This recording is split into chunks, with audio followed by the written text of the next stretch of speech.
नमस्कार विद्यार्थ्यांनो, माझे नाव माधुरी राजभर आहे। मी तुम्हाला हिंदी हा विषय शिकवणार आहे। आज विद्यालय तुमचं स्वागत करत आहे। आज जो आपल्या समोर कविता आलेला आहे त्याचं नाव काय आहे? समता की ओर। काय आहे तिचं नाव? समता की ओर। आणि हा कविताचा हा तिसरा सीझन चालू येत आहे। पहिल्या किंवा दुसऱ्या सीझन मध्ये आपण बघितले की कशाप्रमाणे त्यांचा कविताचा अर्थ दिलेले आहे। तर याबद्दल हा तिसरा सीझन मध्ये आपण पाहणार यांच्या काही शब्दात किंवा काही प्रश्न किंवा उत्तरे पाहणार आहे। तर चला बघूया। पहिले आपण पाहणार आहे शब्दात। काय पाहणार आहे? शब्दात। तर शब्दात कशाबद्दल होणार बघा। हिंदीतून हिंदी आणि इथे मराठी। तर अवनी, अवनी म्हणजे धरती आणि इथे पृथ्वी। अवनी म्हणजे धरती आणि इथे पृथ्वी। कंपित म्हणजे पेट आणि इथे मराठीतून म्हणतात पोट। ताल म्हणजे तालाव आणि इथे तलाव। तर याप्रमाणे असंही परिवर्तन करून देत आहे। तुषार म्हणजे ओश आणि इथे पण ओस असंही दिलेले आहे। इथे बघा, पाला म्हणजे हिम आणि बर्फ। भ्रात म्हणजे भाई आणि इथे मराठीतून भाव। मलिन म्हणजे गंदा मेला आणि मराठीतून गलिच्छ। शेयार म्हणजे गिदड आणि इथे पण त्यांचा अर्थ गिदड ही दिलेले आहेत। तर आता आपण बघणार आहे यांच्या काही प्रश्न किंवा उत्तरे। इथे बघा, हा जे तुमचा काय आहे पद्यांश आहे, त्यांना काय म्हणतात आपण? पद्यांश असंही म्हणतात। तर याप्रमाणे येथे पद्यांश दिलेले आहे आणि यांचे जे उत्तर किंवा प्रश्न उत्तर हे असं प्रमाणे दिलेले जाणार आहे। इथे पहिला प्रश्न बघूया। चला बघूया। बघा, पद्यांश पढ़कर दी गई सूचनाओं के अनुसार कृतियां कीजिए। पद्यांश जे आहेत त्यातून सूचना दिलेल्या आहेत त्याबद्दल त्यांचे जे कृतिया आहेत त्याला बघून त्यांचं उत्तरे लिहायचं आहे। तर पहिला कृती कोणता आहे बघूया। चला, तर पहिला आहे इस अर्थ में आए शब्द लिखिए। हा जे अर्थ गेलेले आहे त्याच्याबद्दल तुम्हाला शब्द लिहायचं आहे। तर हा तुमचा काय आहे प्रश्न आहे आणि हा तुमचा काय आहे उत्तर आहे। तर पहिला काय आहे नीटप्रमाणे ऐकून घ्या। पहिला आहे तेजहीन म्हणजे काय होते? द्युतिहीन। तेजहीन म्हणजे काय होते? द्युतिहीन। तर हा जे पद्यांश दिलेला आहे त्याबद्दल हा शब्दाचा निर्माण दिलेले आहे। दुसरा बघा, मौसम आणि इथे ऋतू असंही दिलेले आहेत। इथे काय आहे? मौसम आणि इथे ऋतू। पाला म्हणजे तुषार। पाला म्हणजे काय होणार? तुषार। सियार म्हणजे स्यार। तर याप्रमाणे असंही अर्थचं असंही शब्द दिलेले आहेत या पद्यांशमध्ये। कळलं की नाही तुम्हाला? हो। तर चला अजून बघूया। बघा, इथे बघणार की कृती दोन कृती पुण्य कीजिए। शिशु ऋतु में हुए परिवर्तन। शिशु ऋतु यावत होणारा परिवर्तन। तो प्रगति तेजहीन हो गई। प्रकृति में प्रगति काय होणार? प्रकृति तेजहीन होणार। आणि इथे धरती पर कुंजटिका छा गई। काय झालेली आहे? कुंजटिका झालेली आहे। तर याप्रमाणे इथेही असंही परिवर्तन करून देत आहे। तिसरा बघा, उत्तर लिखिए। काय करायचं आहे तुम्हाला? उत्तर लिहायचं आहे। पहिला काय आहे? इससे ही है शिशिर ऋतु की तुलना। याबद्दल ही होणार शिशिर ऋतू यांची तुलना। काय होणार? याबद्दल ही होणार शिशिर ऋतू यांची तुलना। तर काय आहे उत्तर? अन्यायी राजा के साथ। कोणता? अन्यायी राजा के साथ। तर याबद्दल तुम्ही दुसरा पाहणार आहे। इसके कारण लोक दुःख भोगते हैं। यांचा कारण ही लोक दुःख भोगणार आहे। तर याबद्दल इथे अन्यायी राजा के दंडों के कारण। उत्तर काय दिलेले आहे? अन्यायी राजा यांचं दंड कारण या लोक दुःख झेलणार आहे। आता कृती अ ते मध्ये आकलन कृती बघा। समजकर लिखिए। काय आहे? समजून लिहायचं आहे। काय आहे? समजून लिहायचं आहे। तर चला बघूया यात मध्ये काय आपल्याला समजायचं आहे आणि काय लिहायचं आहे। तर नीटप्रमाणे तुम्ही ऐकून घ्या। बघा, तर इथे पहिला जे प्रश्न हे तुमचा समजून आणि लिहून घ्या। तर पहिला काय आहे प्रश्न? इन प्राणियों का उल्लेख पद्यांश में हुआ। हा प्राण्यांचा उल्लेख पद्यांशमध्ये केलेले आहेत। तर पहिला काय आहे? कुत्ता आणि दुसरा कोणता आहे? सियार। पहिला कोणता आहे? कुत्ता आणि दुसरा कोणता आहे तुमच्या? सियार। तर याप्रमाणे हा दोन प्राण्यांचा उल्लेख इथे दिलेले आहेत। आता आपण दुसरा पाहणार आहे। बघूया चला। इन दो ऋतुओं का उल्लेख पद्यांश में हुआ है। हा दोन जे ऋतू आहे त्यांचा उल्लेख पद्यांश मध्ये आहे। तर पहिला काय आहे? शिशिर आणि दुसरा कोणता आहे? हेमंत। कोणता आहे? दोन शिशिर किंवा हेमंत। तर याबद्दल असं दोन नाव दिलेले आहे ऋतूचं या पद्यांश मध्ये। आता आपण पाहणार आहे अजून काही। बघा, दुसरा उचित कारण लिखकर वाक्य पूर्ण कीजिए। उचित कारण लिहून वाक्य पूर्ण करायचं आहे। तर पहिला प्रश्न काय आहे? नीटप्रमाणे ऐकून घ्या। पहिला, पद मदल तालों में बिल खाते हैं। पद मदल तालत बिलखत आहे। तर याप्रमाणे उत्तर आहे क्योंकि अत्यधिक ठंड के कारण उन पर तुषार पड़ रहे हैं. काय दिलेले आहे? अत्यधिक थंड पडत आहे, त्यानंतर त्याचमध्ये तुषार असंही पडत जात आहे, असं त्यांनी दिलेले आहे. आता आपण दुसरा पाहणार आहे. दुसरा बघा, स्वान और सियार चिल्ला रहे. दुसरा प्रश्न तुमचा काय आहे? स्वान किंवा सियार हा ओरडत आहे. तर याप्रमाणे यांचं उत्तर आहे क्योंकि शिशिर ऋतु में पड़ने वाली अत्यधिक ठंड को वो सह नहीं पा रहे. कारण की शिशिर ऋतू म्हणजे थंडचा जे ऋतू आहे त्यातून अत्यधिक थंड पडलेली आहे, त्याबद्दल हा जे ऋतू आहे ते त्यांना सहन नाही होत आहे. तर याप्रमाणे असंही उत्तर यांचं दिलेले आहे. तुम्हाला कळत आहे की नाही? लवकरच लवकर सांगा. कळलं? छान. तर इथे आता बघा, निम्नलिखित पद्यांशों का भावार्थ लिखिए. निम्नलिखित हा जे पद्यांश आहे त्यांचा आपल्याला भावार्थ लिहायचं आहे.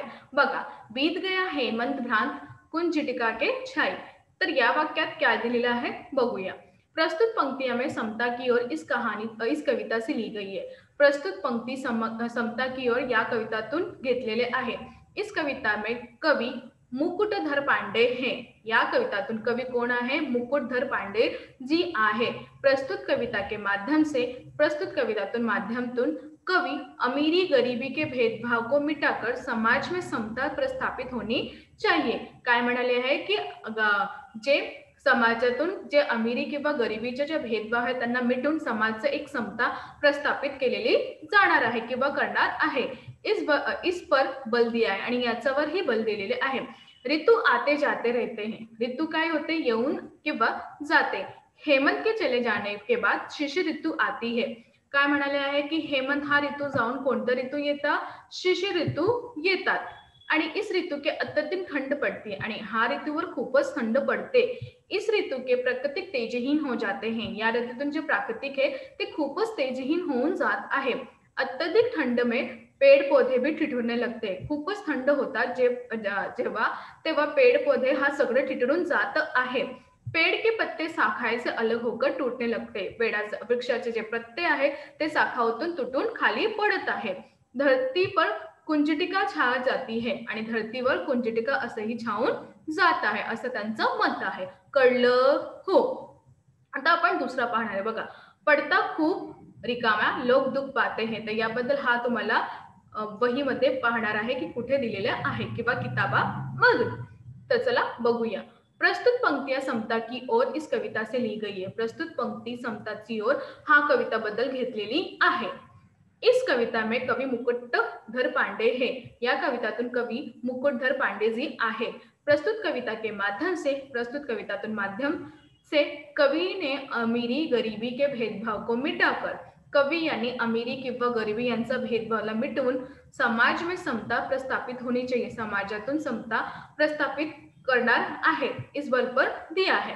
शिशिर ऋतू में अत्यधिक ठंड के कारण, शिशिर ऋतू यातून अत्यधिक थंड आलेला आहे त्या कारण रात के समय तुषार गिरते हैं. रात्रीत आम्हाला काय होतं? तुषार गिरत आहे. इस कारण तलाव में खिले हुए कमल. यानंतर तलावमध्ये जे खिळलेले कमल आहे ते फूल बिखरले आहे.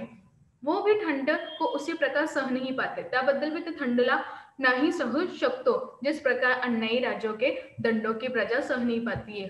कारण जसं अन्यायी जे राजा आहे त्यांचे जे प्रजादंडाचं कारण नाही सहू शकतो असं त्यांनी दिलेले आहे. तर चला अजून काय आहे बघूया. बघा, आता आपण दुसरा पाहणार आहे. काय आहे? दुसरा पद्यांश पाहणार आहे. तुमच्या पद्यांश आहे आणि याचा प्रश्न किंवा उत्तरे. तर चला बघूया. दूसरा, पद्यांश पढ़कर दी गई सूचना के अनुसार कृतियां कीजिए. तर पहिला काय? उचित जोड्या लावा.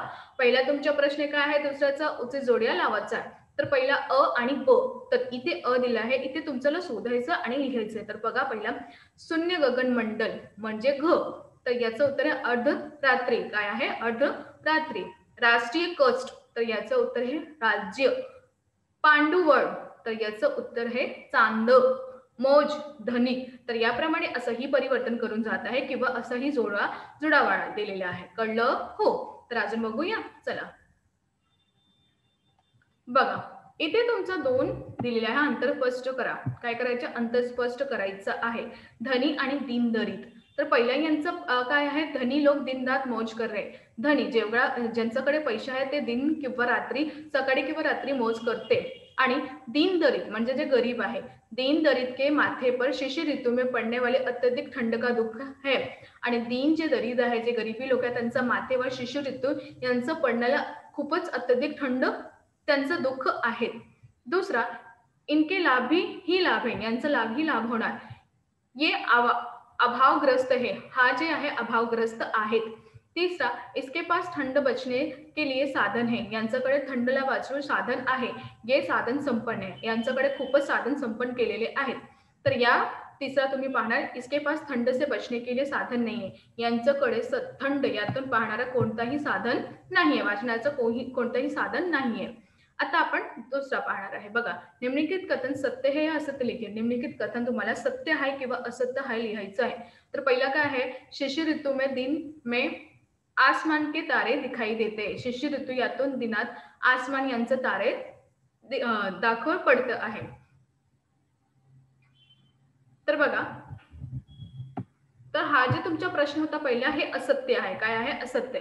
दूसरा, शून्य गगनमंडल को देखकर लोगों के मन में भय उत्पन्न हो जाता है. तर यांचं उत्तर आहे सत्य. तर याप्रमाणे असंही सत्य किंवा असत्य दिलेले आहे. तुम्हाला कळत आहे की नाही? हो. आता आपण पाहणार प्रश्न दुसरा, इस अर्थ में आए शब्द लिखिए. यातून अर्थ आलेला आहे, त्यांचे नवीन शब्द लिहा. बघा, गरीबचा काय होणार? दीन या दरिद्र. गरीबचा काय होणार? दीन या दरिद्र. एकदमचा निपट, अमीरचा धनी आणि देखकरचा लक. तर याप्रमाणे असंही परिवर्तन करून जात आहे. आता आपण पाहणार आहे पद्यांशांचा भावार्थ. काय पाहणार आहे? पद्यांशांचा भावार्थ. चला बघूया. बघा, निम्नलिखित पद्यांशों का भावार्थ लिखिए. अर्धरात्रि को रिकामा भय पाता है. तर चला बघूया. प्रस्तुत पंक्ति समता की ओर इस कविता से ली गई है. प्रस्तुत पंक्ति समताची ओर हा कवितातून घेतलेली आहे. इस कविता के कवि मुकुटधर पांडे हैं. या कविताचे कवि मुकुटधर पांडे आहेत. प्रस्तुत कविता के माध्यम से कवि ने अमीरी गरीबी के भेदभाव को मिटाकर समाज में समता प्रस्थापित करने पर बल दिया है. प्रस्तुत कविता यातून माध्यम कवी अमीरी किंवा गरिबी यांचा भेदभाव मिटवून समाजातून नवीन समताचा प्रस्थापित करण्याचा बल दिलेले आहे. शिशिर ऋतु में आधी रात के समय यदि कोई घर से बाहर आंगन में आ जाए तो उसे आसमान में तारे दिखाई नहीं देते. याबद्दल त्यांनी सांगितले आहे की शिशिर ऋतू में आधी रात के समय म्हणजे शिशिर ऋतू म्हणजे थंडीतून आधी रात वेळा तुम्ही जेव्हा घरातून आंगणला येणार तेव्हा तुम्हाला आसमान में तारे दिखाई नहीं देते. तेव्हा तुम्हाला आसमान मध्ये कोणताही तारा दिसणार नाही. मानो तारे भी अत्यधिक ठंड के आसमान में नहीं आते. असं वाटत आहे की मानो त्यांना पण थंडी वाटत आहे आणि ते आसमान मध्ये नाही येणार. इसलिए शून्य आसमान को देखकर लोगों के मन में भय उत्पन्न होता है. याबद्दल त्याने सांगितले आहे की शून्य आकाश म्हणजे आसमानातून आकाशातून कोणतेही चांद तारे नाही दिसत, त्याबद्दल त्यांना पाहून मला भय वाटत आहे असं त्यांनी सांगितले आहे. आता आपण दुसरा बघूया. तारे निपट गए रिकाम्या कुछ आया. तर काय आहे बघूया. प्रस्तुत पंक्तियां समता की ओर इस कविता से ली गई. प्रस्तुत पंक्ति समताची ओर हा कविता बद्दल घेतलेली आहे. इस कविता के कवि मुकुटधर पांडे हैं. या कविताचे कवि मुकुटधर पांडे जी आहे. प्रस्तुत कवितातून माध्यम से कवि ने अमीरी गरीबी के भेदभाव को मिटाकर समाज में समता स्थापित करने पर बल दिया है. काय सांगितले आहे? प्रस्तुत कविताचे माध्यम कवीने अमीरी किंवा गरिबी यातून भेदभाव जो त्यांना मिटवून नवीन समाज किंवा नवीन समताची प्रस्थापित केलेले आहे. अत्यधिक ठंड के कारण आसमान में सारे तारे दिखाई नहीं दे रहे. अत्यधिक थंड आहे त्याबद्दल सारे जे तारे ते त्यांना नाही दिसत आहे. मानो उन्होंने चमकहीन अवस्था प्राप्त कर ली है. मानो त्यांनी मलिन हा अवस्था धारण केलेले आहे. आसमान में उचित चंद्र भी पीला सफेद वर्ण धारण कर लिया है. आणि आसमानातून उचित जे चंद्र आहे त्याने भी पीला किंवा सफेद वर्ण धारण केलेले आहे. चंद्र व तारा इस अवस्था को देखकर कवि कल्पना करता है. चंद्र किंवा तारा हा अवस्थाला पाहून कवी असं कल्पना करत आहे, मानो किसी राज्य पर किसी प्रकार का राष्ट्रीय संकट आ गया. मानो कोणतं जे राज्य आहे त्यांच्यावर काही संकट आलेला आहे असं त्यांनी सांगितले आहे. कळलं की नाही तुम्हाला? हो. तर आज आम्ही काय शिकलो? आज आम्ही शिकलो की कसं प्रमाणे आपल्याला प्रश्न किंवा उत्तरे लिहायचा आणि जिथे जिथे मी तुम्हाला कविताचे स्पष्टीकरण दिलेले आहे तिथे तुम्हाला प्रस्तावना पण लिहिलेली आहे की या कविताचं बद्दल लिहिलेले आहे किंवा या कविताचा कवी असा आहे. तर हा तुमचा प्रस्तावना. तर याबद्दल तुम्हाला पण असं लिहायचं आहे. कळलं की नाही? हो. धन्यवाद.